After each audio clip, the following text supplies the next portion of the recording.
few months ago when I was in Rome with the Pope.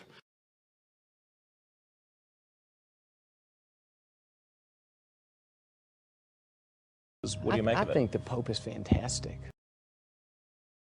Pope Francis is the perfect example of this. He is doing everything right. You see, people will listen to what we say if they like what they see. And as our new Pope, if you love Pope Francis, you'll love Jesus. Popular televangelist Benny Hinn joins us shortly. You may not know that Hinn has fond recollections of Pope John Paul. Benny Hinn live from Rome in 6 minutes. Let's head live to Vatican City and televangelist Benny Hinn. Good morning, Benny. Good morning. When you see so Hello, many... Carol. Hello. Thank you for joining us. When you see so many standing in line for 7, 8 hours, what are these people searching for? Well, they're searching for answers. People are very hungry for God, and this is a very moving moment for me. I just attended a special service, a memorial service here in the Vatican. I was moved to tears as I saw people hungry for God. And this is a very, very special day in the history of Christianity, where you see the hunger for God so intense worldwide, Carol. Let me ask you this, Benny. Alessio Vinci, our correspondent, talked to many of these pilgrims standing in line. Most say they do not attend church or follow the church's teaching. Might this event change that? Well, I believe it's going to. You know, you see what's going on earth today, the troubles, the questions, the fears that people have. And I think just there's a change happening.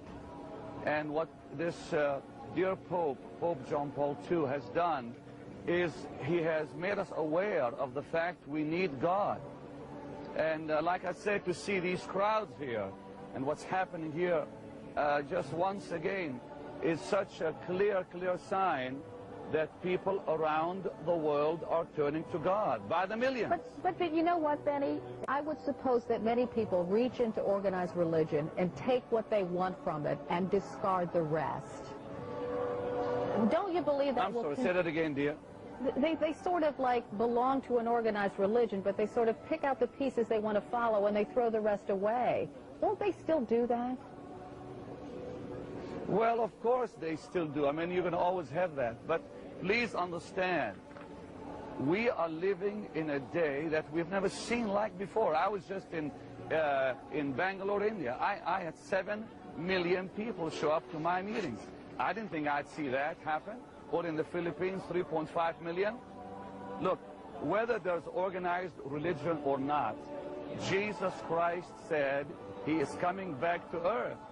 And before his coming, he's making the world aware of his power. And we're not going to really be able to stop that. Benny, will you be in the special mass tomorrow in the funeral service at all? No, ma'am. I was invited to attend the special memorial service that was held this morning, but I will not be in the special service tomorrow. I'll be here, but I'm just so glad I came for this morning's meeting, just to honor the memory of this great Pope that has really touched my life as well as millions.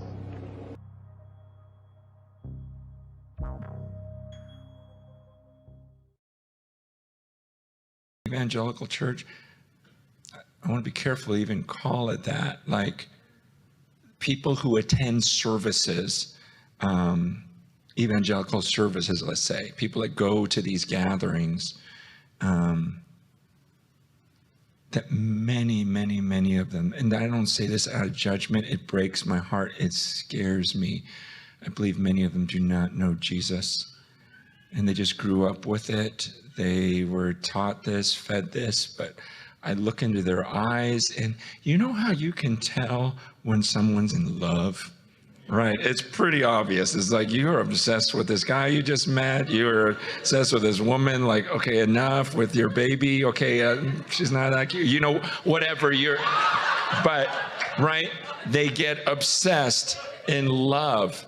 And my biggest concern is when I talk to people who call themselves Christians, I don't see that look in their eyes when they talk about the person of God.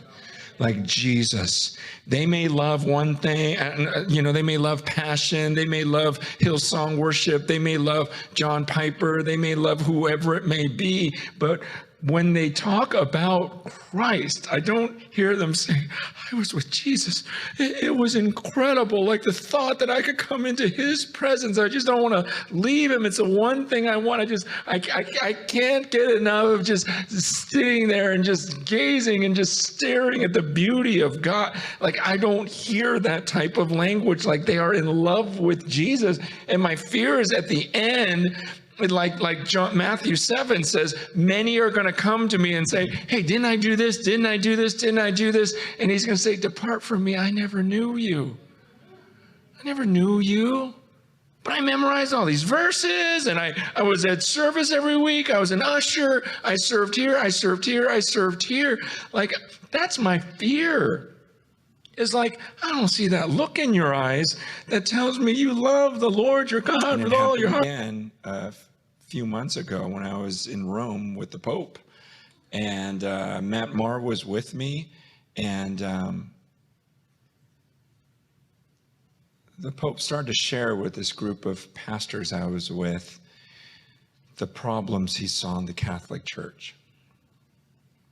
And I was like, what? Him just confessing his concern, like that Jesus Christ is not at the center of things. He says the institution is at the center of things, and I'm trying to get Jesus and his lordship back as central where it ought to be. And I'm like,